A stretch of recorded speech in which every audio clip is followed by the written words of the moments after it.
Hey, good morning. Cory, Carlson, Planning Ops Trainee for Southwest Team 3. So I'll start off with the good news today. We were able to show containment from the Pingree Park Road down to the Buckhorn Road. So we now have containment from H320 around to Pingree Park and down to the Buckhorn Road, along with the piece we have over here. So that brings our containment to 15%. This was a really key piece for us. As you know, a lot of you know, this is where the fire made a huge run over the course of 3 days, and this was a huge area of concern. It was our number one priority for a long time, and we feel really good about that. So we've shifted a lot of these resources that were here up towards the thumb and some other priority areas. We'll continue to have a pretty decent presence in here. We'll patrol this daily with engines. We'll continue to look for hot spots, and we'll be in here for a long time. Some more good news is a lot of good work's been put down here in uniform. They're hoping to show some containment from the Buckhorn Road down to DP 385, probably within the next 24 hours. As we move west from DP 385 to just above Comanche Reservoir, they're still finding some heat in there. Not a lot, but it's pretty tough to get stuff in there. There's some bridges in there. It's tough to get heavy equipment over those areas and in their work. And so they're going to continue to just kind of keep their stuff in there, continue to work that for a while, and make sure that looks really good. Down here in Division Whiskey and some of the stuff in the park, there's still some heat in the Chapin Creek, Chapin Pass area. We put up one Type 1 helicopter and two Type 2 helicopters yesterday to dump water on that most of the morning.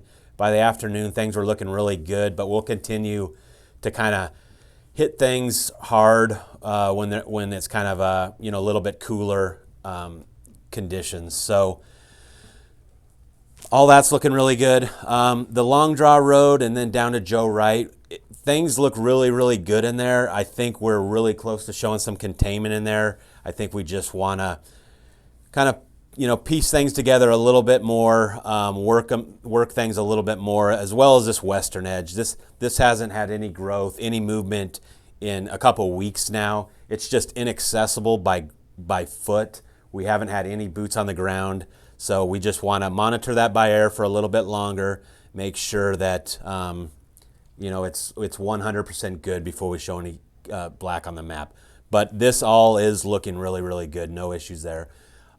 Up here off the 103 Laramie County Road, we have crews working up on this cliff band, and then they've also kind of connected to a dozer that's been working back here towards where this Green Ridge Road hits the fire edge.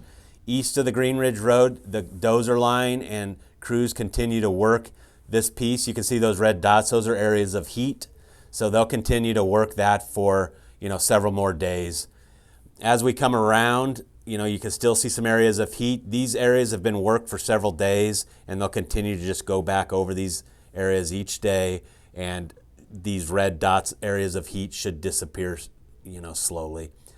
Kind of our biggest concern has been this for a while now. It's going to continue to be a problem. A little bit less smoke yesterday, a little bit less than the day before, but still a lot of heat on the edge. It's still going to produce a lot of smoke. It hasn't really grown much, I think it was 70 acres 2 days ago. Not sure how much yesterday, but it was a little bit less than that. So what's happening up here is we put two hotshot crews in here. They weren't able to get on the edge yesterday just because of the areas of heat and fire activity. But what they did do is they came on this 517 road, and they assisted some of the heavy equipment with these little spur roads here. And they're just trying to make access, a couple different access points down to this problem area so that they have multiple areas to work, based on fire activity. So this will shift to our biggest priority now. We have a lot of stuff in there. We'll continue to work that really hard. This Highway 14 corridor looks really good. No issues here. They've mopped up. They've hit hot spots along the 14 corridor. They've also continued to do structure prep along the values there. And we continue to work the Dead Man and Manhattan roads as a kind of a secondary line of defense should this fire want to move towards those areas. We still have folks in Crystal Lakes, Red Feather, Glacier View. We have a heavy presence in there with equipment, machinery, and crews.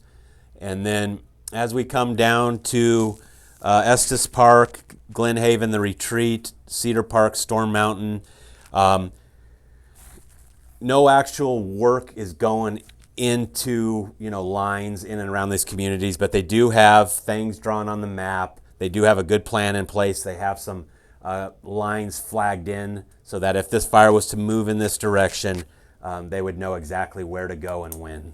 So with that, end of report. Thank you.